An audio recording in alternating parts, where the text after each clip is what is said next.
사랑하는 보배의 성도님들 반갑습니다. 어느덧 2월도 얼마 남지 않았고 코로나가 시작한 지 1년이 넘었네요. 코로나가 어수속히 멈추어 구역 예배 모임이 회복되도록 함께 기도하면서 승리하였으면 좋겠습니다. 자, 지금부터 온라인 구역 성경 공부를 시작하도록 하겠습니다. 다 같이 사도신경으로 신앙을 고백합니다. 전능하사 천지를 만드신 하나님 아버지를 내가 믿사오며 그 외아들 우리 주 예수 그리스도를 믿사오니 이는 성령으로 잉태하사 동정녀 마리아에게 나시고 본디오 빌라도에게 고난을 받으사 십자가에 못 박혀 죽으시고 장사한 지 사흘 만에 죽은 자 가운데서 다시 살아나시며 하늘에 오르사 전능하신 하나님 우편 앉아 계시다가 저리로서 산자와 죽은 자를 심판하러 오시리라. 성령을 믿사오며 거룩한 공회와 성도가 서로 교통하는 것과 죄를 사하여 주시는 것과 몸이 다시 사는 것과 영원히 사는 것을 믿사옵나이다. 아멘. 다 같이 찬송가 585장 함께 부르도록 하겠습니다. 찬송가 585장입니다.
이번 주 구약 성경 본문은 구약 성경 시편 48편 1절에서 14절입니다.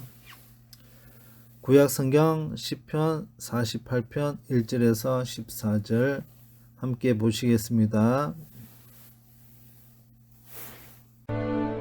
여호와는 위대하시니 우리 하나님의 성 거룩한 산에서 극진히 찬양받으시리로다. 터가 높고 아름다워 온 세계가 즐거워하며 큰 왕의 성 곧 북방에 있는 시온산이 그러하도다. 하나님이 그 여러 궁중에서 자기를 요새로 알리셨도다. 왕들이 모여서 함께 지나갔으며 그들이 보고 놀라고 두려워 빨리 지나갔도다. 거기서 떨림이 그들을 사로잡으니 고통이 해산하는 여인의 고통 같도다. 주께서 동풍으로 다시스의 배를 깨뜨리시도다. 우리가 들은 대로 만군의 여호와의 성 우리 하나님의 성에서 보았나니 하나님이 이를 영원히 견고하게 하시리로다. 하나님이여, 우리가 주의 전 가운데에서 주의 인자하심을 생각하였나이다. 하나님이여, 주의 이름과 같이 찬송도 땅끝까지 미쳤으며 주의 오른손에는 정의가 충만하였나이다. 주의 심판으로 말미암아 시온산은 기뻐하고 유다의 딸들은 즐거워할지어다. 너희는 시온을 돌면서 그곳을 둘러보고 그 망대들을 세어보라. 그의 성벽을 자세히 보고 그의 궁전을 살펴서 후대에 전하라. 이 하나님은 영원히 우리 하나님이시니 그가 우리를 죽을 때까지 인도하시리로다. 오늘 온라인 구약 성경 공부 주제는 하나님 나라의 주인입니다. 첫 번째 문제를 보니까 시온산에서 온 세계의 찬양을 받으십니다. 방괄로 1번에 하나님께서 찬양받으시는 처소가 어떻게 묘사되고 있습니까? 먼저 1절에 묘사하는 단어를 보니까 하나님의 성이 나오고 거룩한 산이 나옵니다. 2절에는 큰 왕의 성 곧 북방에 있는 시온산으로 묘사되고 있다고 말씀합니다. 방괄로 2번을 보니까 하나님은 여러 궁중에서 그분을 무엇으로 알리십니까? 3절에 보니까 요새로 알리셨다고 말씀하고 있습니다. 이스라엘의 수도가 바로 예루살렘입니다. 예루살렘은 지대가 산지에 있기에 이 적의 공격을 방어하기에 가장 용이하고 이스라엘에서 가장 안전한 요새일 수 있습니다. 그러나 예루살렘을 가장 안전한 요새로 만들어 주는 것은 아닙니다. 아무리 요새일지라도 하나님이 함께하지 않는 요새는 무너질 수밖에 없는 것입니다. 그런데 예루살렘의 또 다른 이름이 무엇이냐면 시온입니다. 왜 시온이라는 다른 이름이 필요하였을까요? 시온이라는 표현은 하나님의 주권을 상징합니다. 그러니까 대한민국의 수도는 어디입니까? 서울입니다. 그냥 단순하게 서울이라고만 소개하지 않고 으뜸 가는 도시로 소개할 수 있습니다. 주권자가 있는 도시, 정부가 있는 도시로도 소개할 수 있습니다. 예루살렘을 가리켜서 시온이라고 할 때 이 세상을 다스리는 왕이 계시다라는 의미가 거기에 포함되어 있음을 알 수 있습니다. 하나님께서 다스리는 교회가 되고 가정이 되도록 하나님을 의지할 때 그곳은 가장 안전한 곳입니다. 결국 1절에서 3절이 우리에게 가르쳐 주는 것은 무엇이냐면 위치, 장소가 중요한 것이 아니라 어디에나 하나님께서 주인 되는 그곳은 바로 시온이 되는 것입니다. 이 시편 48편의 표제를 보니까 고라 자손의 시, 곧 노래라고 했는데 고라 자손을 대표하는 이스라엘은 주권자를 발견하였고 그 주권자를 발견한 것에 대하여 노래를 부르고 있는 것입니다. 우리 인생에 있어서 주권자를 발견한다는 것은 굉장히 큰 복이라고 할 수 있거든요. 누가복음 15장을 보시면 탕자가 나오고 있습니다. 아버지에게 유산을 달라고 했고 또 그 유산으로 허랑방탕으로 다 날렸기 때문에 탕자가 되었을까요? 만약에 이 탕자가 외국에 나가서 그 유산으로 돈을 더 많이 벌어서 부자가 되었다면 어떻게 될까요? 세상적으로 볼 때에는 탕자가 아니라고 말할지 모르겠지만 성경은 그렇게 말하고 있지 않습니다. 성경은 아무리 돈을 많이 벌어도 탕자입니다. 왜 그럴까요?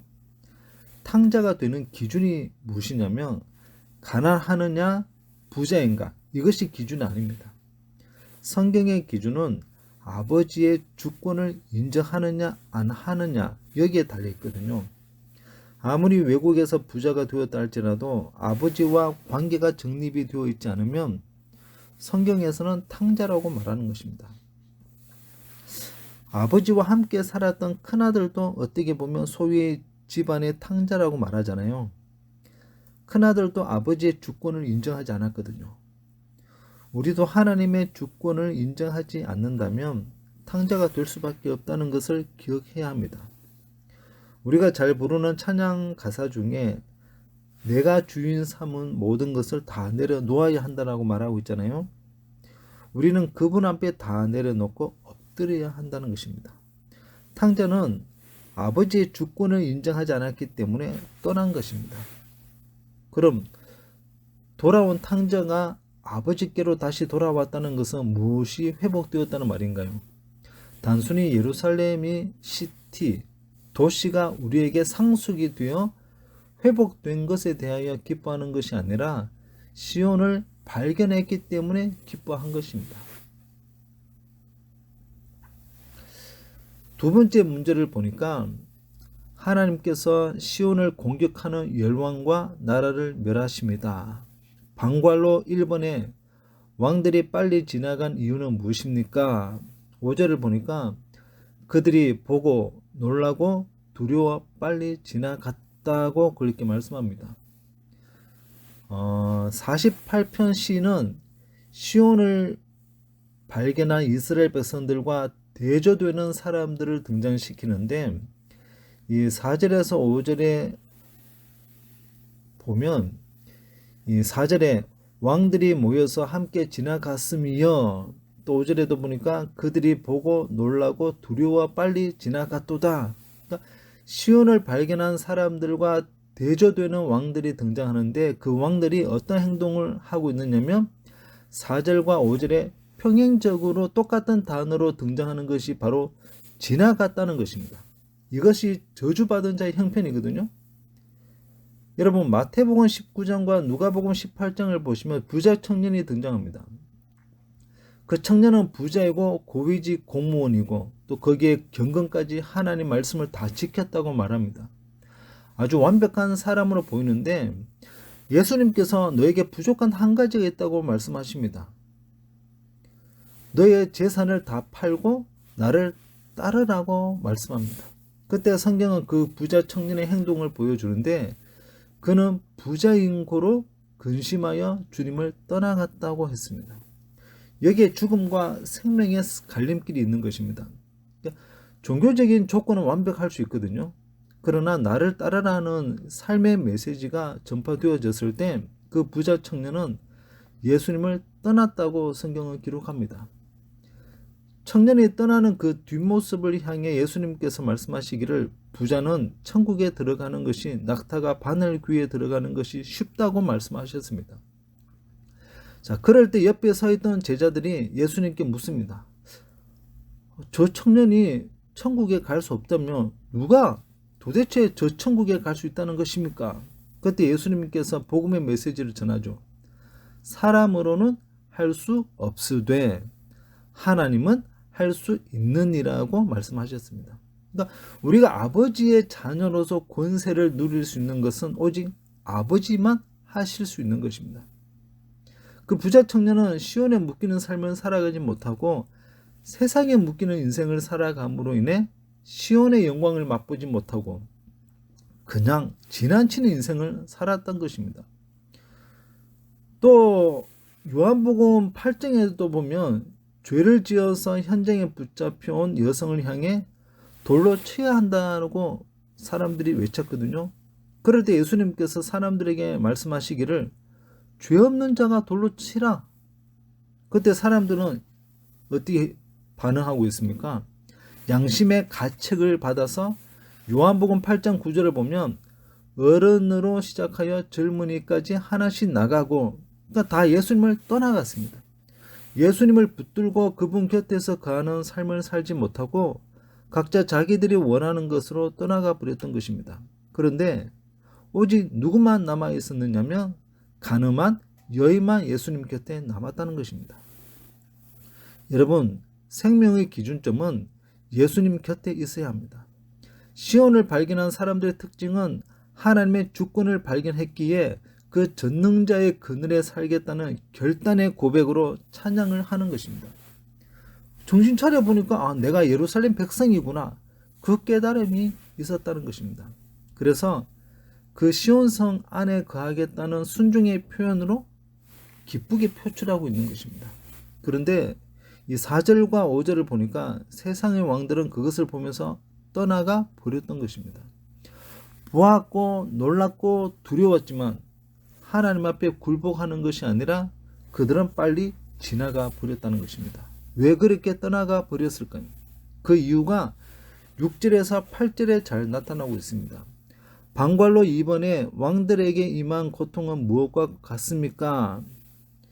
6절에 해산하는 여인의 고통과 같다고 말씀합니다. 그러니까 세상의 왕들은 예루살렘을 공격했지만 오히려 시인은 해산하는 여인의 고통을 비유로 들면서 큰 고통을 맛보았다고 말씀하고 있습니다. 그들을 사로잡고 있었던 것이 무엇인가 하면 바로 떨림이 있었다고 말씀합니다. 두려우면 사로잡혔던 것입니다. 그리고 7절을 보시면 다시스의 배를 깨뜨리시도다. 무슨 말입니까? 동풍이 깨뜨린 것은 다시스의 배였습니다.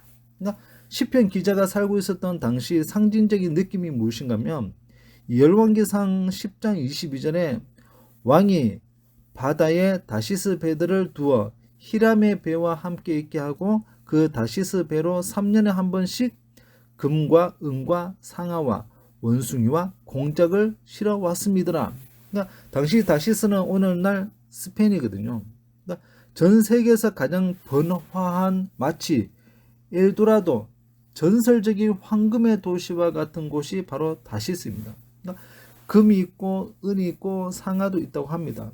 상아는 대리석과 같이 화려한 것을 꾸밀 때 돌과는 비교할 수 없을 정도로 빛나는 돌, 광석으로 볼 수 있거든요.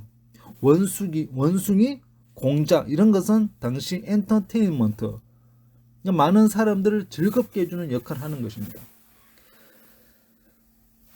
방관로 3번을 보니까 시인은 하나님 앞에서 패하는 왕들을 보며 무엇이라고 노래합니까? 들은 대로 하나님이 여호와의 성 또는 시온성을 영원히 견고하게 하신다고 말씀합니다. 다시 말해서 하나님의 주권을 영원히 견고하게 세우신다는 것입니다. 48편 1절에서 8절은 이 하나님의 주권과 통치를 발견하는, 마치 집을 나간 탕자가 다시 집으로 돌아와서 아버지를 발견함으로 인해 기쁨의 찬양을 하는 것입니다.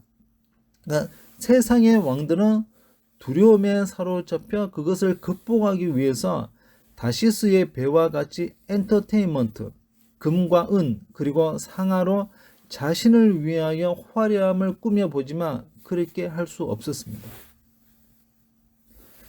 세 번째 문제를 보니까 시온의 백성이 하나님을 찬양하며 그의 일을 후대에 전합니다. 방관로 1번에 하나님의 백성이 주의 전에서 생각한 것은 무엇입니까? 9절에 보니까 주의 인자하심이라고 합니다. 여러분, 하나님의 주권 시온성을 발견한 후에 시편 기자는 두 가지 삶의 기반을 발견하는 것을 볼 수 있습니다. 하나는 바로 하나님의 인자하심, 하나님의 헤세드를 발견했습니다. 그러니까 자기 연민에 빠지지 않았다는 것입니다. 나에게 있는 것을 자본금으로 삼아서 살지 않고 우리는 삶의 근거가 하나님의 헤세드, 하나님의 인자하심으로 살아가는 거예요. 그래서 우리에게 있어서 가장 중요한 기도 제목은 주님, 나를 불쌍히 여겨 주옵소서. 우리가 너무 잘나서 금방패와 은방패로 삼으면 이 하나님의 은혜가 들어올 수 없습니다. 그런데 찢어지고 깨지고 망가진 내 모습 그대로 하나님 앞에 가져오면 하나님의 헤세드는 흘러 들어가는 것입니다. 방관로 이번에 시온산이 기뻐하고 유다의 딸들이 즐거워하는 이유는 무엇입니까? 11절에 주의 심판으로 말미암아 시온산은 기뻐하고 유다의 딸들은 즐거워할지어다. 그러니까 두 가지 삶의 기반 중에 또 하나는 바로 주의 심판을 발견합니다. 심판은 누구나 두려워하게 되거든요. 저희 아이가 수학 문제를 풀고 아빠가 채점을 한다고 하면 두려워하는 거예요. 그러니까 틀린 문제가 있을 것 같아서 맞는 것은 동그라미를 치고 틀린 것은 아빠와 함께 다시 문제를 풀어 교정하여서 다시 동그라미 해주면 굉장히 기뻐하거든요. 틀린 문제가 나온다고 해서 소나기처럼 막 그어버리면 아이들은 주눅이 들어서 수학 문제를 잘 풀지 못합니다. 그러니까 우리 입장에서는 하나님의 점수를 맞는 것 같고 하나님의 저울로 부족한 것을 잴 것 같지만 이 하나님의 심판은 우리에게 들어오고 나가는 것으로 결정하는 것이 아닙니다. 그 심판은 예수 그리스도의 십자가에서 이미 끝났거든요. 하나님께서 우리를 천국으로 초대해 주셨습니다. 그 사실을 믿습니까? 그럼 심판의 날은 무엇인가 하면 우리의 억울함을 풀어주는 날입니다. 우리가 이 땅에서 세상 사람들로부터 억울한 비난과 판단을 얼마나 많이 받는지 모르잖아요. 우리 그리스도인들은 머리에 띠를 메고 피켓을 들고 나가서 데모를 하여 세상을 바꾸는 존재가 아니잖아요.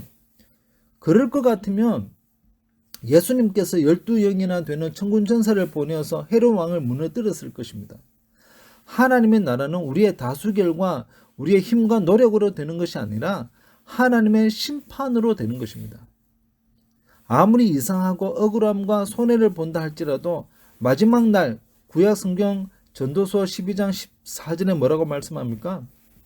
하나님은 모든 행위와 모든 은밀한 일을 선악간에 심판하시리라 라고 말씀합니다. 이것이 우리에게 두려움이 아니라 희망으로 자리를 잡도록 만들어야 한다는 것입니다. 방관로 3번을 보니까 시온을 후대에 전하기 위해 하나님의 백성이 할 일은 무엇입니까? 12절에 너희는 시온을 돌면서 그곳을 둘러보고 그 망대들을 세워보라.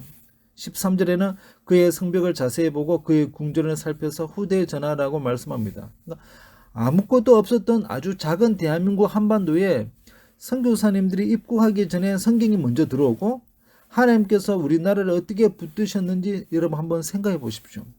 전쟁 이후에 6.25 전쟁 이후에 황폐한 대한민국이라는 나라를 하나님께서 어떻게 회복해 가셨는지 우리는 하나님의 망대를 세워 보아야 합니다. 그리고 하나님의 망대 틈 사이에서 하나님의 주권을 발견할 수 있는 저와 여러분들이 되어야 한다는 것입니다. 그래야 해서 우리는 하나님의 역사하심을 전파하며 살아가는 우리가 되었으면 좋겠습니다. 그럴 때 14절 말씀을 보시면 내가 죽을 때까지 영원히 너희와 항상 함께 있으리라고 말씀하셨습니다. 이것을 네 글자로 줄이면 무엇일까요? 임마누엘. 이것은 누구의 이름이죠? 예수 그리스도의 이름입니다.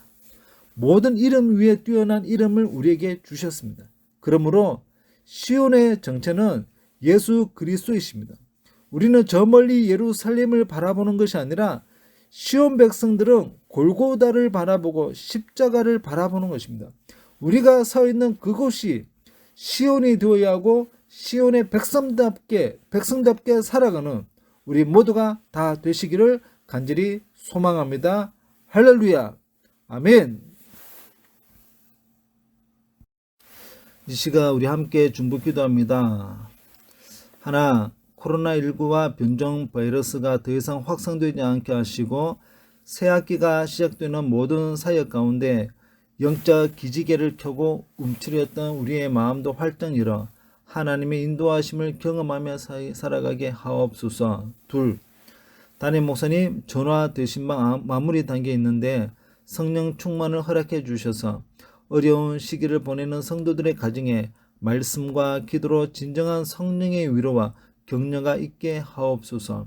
셋, 코로나가 멈추고 구역 예배 모임이 활성화되어 모든 구역 식구들이 성경적 세계관으로 하나님의 주권을 인정하면서 시온의 백성답게 살아가는 은혜가 있게 하옵소서.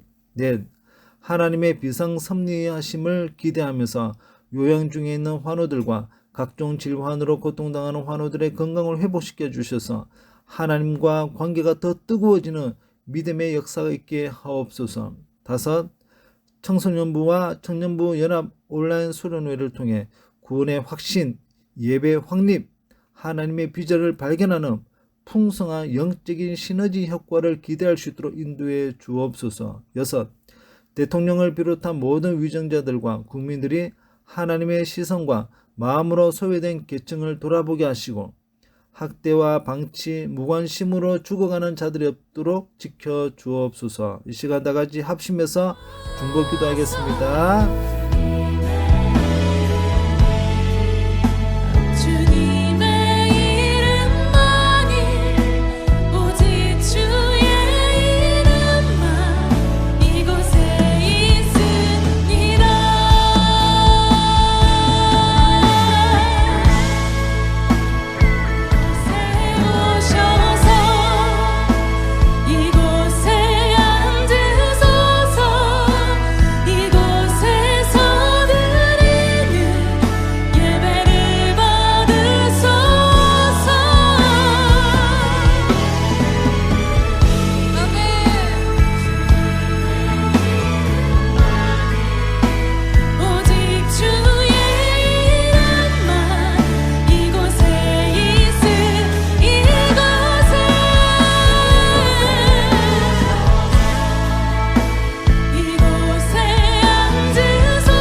하나님 아버지, 구약 성경 공부 9과를 은혜 가운데 마치게 하심을 감사합니다. 오늘 우리에게 주신 말씀을 마음에 새기고 삶에 잘 적용하여 하나님의 주권 인정하면서 겸손한 태도로 바른 예배자로 살아갈 수 있도록 인도해 주옵소서. 코로나 여전히 지속되고 있는데 속히 멈춰주시고 모든 부합의 식구들이 예배당에 모여서 시온의 영광을 바라보는 은혜의 축제를 허락해 주옵소서. 구역 식구들이 모이지 못하도록 피하는 악한 영들이 침투하지 못하도록 천군 천사를 보내어서 시온의 백성들이 하나님께 더 가까이 감으로 하나님의 말씀으로 영원히 견고하게 세워지시도록 역사하여 주옵소서. 전화되신 방이 이제 마무리 단계에 있습니다. 대신방을 받은 성도들의 가정이 담임 목사님을 통해 하나님의 말씀과 기도가 응답의 축복으로 역사가 있게 하옵소서. 담임 목사님 지금까지 건강으로 지켜주셨듯이 날마다 영육간의 강건함과 성령의 충만으로 부합교를 전심전력으로 이끌어갈 수 있도록 인도해 주옵소서. 청소년부와 청년부 연합 온라인 수련회에 온전한 예배 회복과 구원의 감격과 기쁨이 헌신의 자리로 나아갈 수 있도록 역사해 주옵소서. 환우들의 건강과 이 나라의 모든 것들이 정상화되도록 인도해 주옵소서. 하나님께서 그렇게 역사해 주실 것을 믿고 예수님의 이름으로 기도드립니다. 아멘. 다같이 주기도문으로 제9과 구역 성경 공부를 마치도록 하겠습니다. 하늘에 계신 우리 아버지여, 이름이 거룩히 여김을 받으시오며 나라의 마옵시며 뜻이 하늘에서 이룬 것 같이 땅에서도 이루어지이다. 오늘날 우리에게 일용할 양식을 주옵시고 우리가 우리에게 죄의 지은 자를 사하여 준 것 같이 우리의 죄를 사하여 주옵시고 우리를 시험에 들게 하지 마옵시고 다만 악에서 구하옵소서. 대개 나라와 권세와 영광이 아버지께 영원히 사옵나이다. 아멘.